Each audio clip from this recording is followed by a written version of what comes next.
할렐루야. 오늘은 6월 13일 월요일입니다. 오늘 우리에게 주신 하나님 말씀은 사무엘상 23장 1절의 말씀입니다.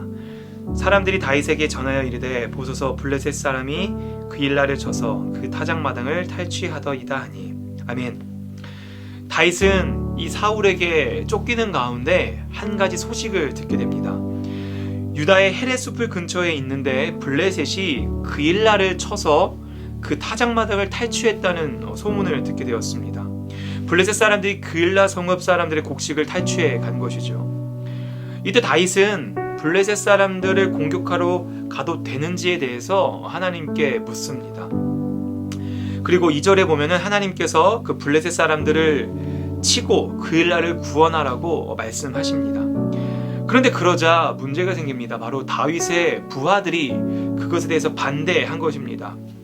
왜 그러냐면 지금 사울이 추격해와서 지금 두려운 상황인데 우리가 블레셋 사람들과 군대를 쳐서 그들과 척을 지게 되면, 그들과 원수를 지게 되면 우리가 나중에 블레셋으로 도망가야 되는 상황에 처할 수도 있을 때 문제가 생길 수 있다는 것이지요.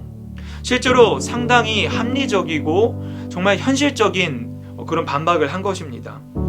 이때 다윗은 부하들의 이런 건의에 대해서 아주 올바른 영적인 리더의 모습을 보여주고 있습니다. 다윗은 분명 하나님의 뜻을 발견했습니다.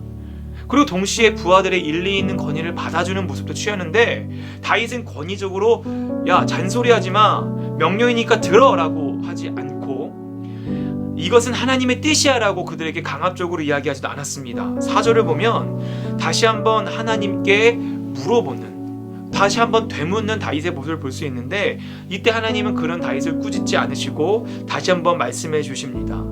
이렇게 했기 때문에 다윗은 그 부하들에게 반감을 사지 않고 부하들의 마음을 수용하면서도 공감해 주면서도 하나님의 뜻을 실현할 수 있었던 것입니다. 결국 이러한 다윗의 리더십으로 인해서 그 다윗을 따르는 많은 이들이 목숨에 걸린 위기의 상황에서도 다윗을 따를 수 있었던 것이지요. 여러분, 세상의 리더십을 보면 카리스마, 권위의 리더십이 있습니다. 이 세상에서는 힘이 있는 자가 그 주도권이 있는 것처럼 이 세상의 왕이, 그 세상의 물질이 다스리는 모습은 모두 힘과 권력이 중심입니다. 이 성경에선 대표적인 예로 이 다윗과 비교되는 사울을 들 수 있습니다. 하지만 하나님의 백성의 리더십은 다릅니다. 내가 팀장이고 내가 구역장이고 내가 리더라고 해서 다른 사람들의 의사를 무시하는 것이 아니라 비록 내가 하나님의 뜻을 안다 할지라도 그들의 의견을 존중하고 경청하고 그들과 함께 설득하여 나아가는 것이 바로 비록 돌아갈지라도 하나님의 방법인 것이지요. 다른 사람이 틀렸다고 해서 그 사람을 무시하는 것이 아니라 그들의 의견 속에 혹시나 또 다른 하나님의 뜻이 있을진 않을지에 대해서 되새겨보는 것이 바로 교회 공동체의 리더십인 것입니다. 그리고 오늘 두 번째로 이 다윗의 모습 중에서는 우리가 본받을 것이 있습니다. 그것이 뭐냐면 다윗은 이런 그일라 주민을 구해주고 나서 벌어진 일들이 사실 우리를 어리둥절하게 만듭니다. 7절을 보면 사울은 다윗이 이제 성에 들어갔으니 도간에 든 쥐다 라고 생각하고 있습니다. 그래서 다윗은 자신이 구해준 이 그일라 주민들은 자신들을 배신하지 않고 도와줄 것이라 생각합니다. 하지만 그일라 사람들은 다윗을 배신하고 결국 그들을 넘겨주게 되죠. 하나님이 그렇게 할 것이다 라고 말씀하자 결국 다윗은 부하들과 함께 십광야에 있는 산골로 도망치게 됩니다. 근데 그 십광야에 있는 사람들은 또 사울에게 다윗이 숨어있는 위치를 알려주게 됩니다.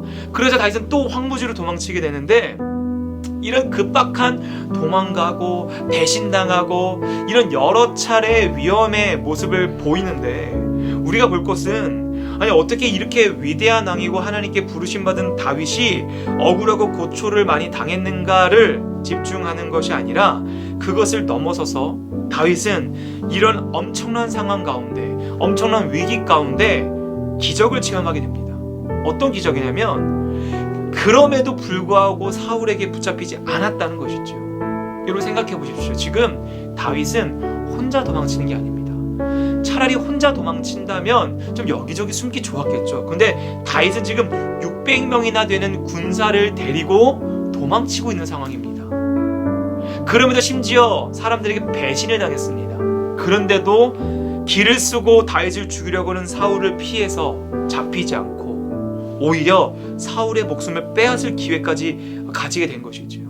어떻게 이런 일이 가능할까요? 그래서 오늘 14절은 그것에 대한 이유를 말해주고 있습니다.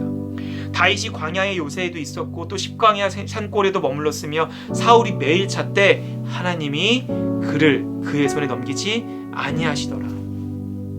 여러분, 다윗이 도망칠 수 있었던 것, 잡히지 않을 수 있었던 것은 다윗이 똑똑하고 지혜로워서가 아니라 바로 하나님이 그를 도우셨기 때문이라고 성경은 분명히 말하고 있습니다. 여러분, 우리의 이런 위기 가운데 우리가 살아가면서 우리 앞에 눈앞에 펼쳐지는 많은 문제들 가운데 그것을 해결할 수 있는 것은 물론 우리들의 지혜와 능력이 도움이 될 때가 있지만 때로는 우리들의 힘과 능력으로는 도저히 극복할 수 없는 문제들을 처하게 됐을 때 오늘 다윗이 그런 절체절명의 위기 가운데서 당연히 잡히는 게 마땅한 상황에서도 사울을 피해 목숨을 건질 수 있었던 것처럼 하나님이 우리의 삶을 주도하시고 하나님이 우리를 지켜주실 것을 우리는 믿으며 살아가기 소망합니다. 다윗은 그 영적인 리더십과 함께 하나님을 온전히 의지하는 모습을 보여주고 있습니다. 그런데 이것은 자신의 마음이 여유가 있고 하나님을 온전히 송축할 만한 이유들이 많아서가 아니라 목숨의 위기가 처해져 있고 도망자 신세이며 언제 죽을지 모르는 그런 아주 긴박하고 초조한 상황 가운데서 주님을 신뢰했다는 것입니다. 사랑하는 성도 여러분, 오늘 하루 살아가시면서 때로는 우리 가운데 삶 가운데 어려움이 찾아올지라도 그럼에도 불구하고 그것을 해결할 힘이 있으실 주님을 의지하며 살아가시는 저와 여러분들 제가 주님의 이름으로 축복합니다. 기도하겠습니다.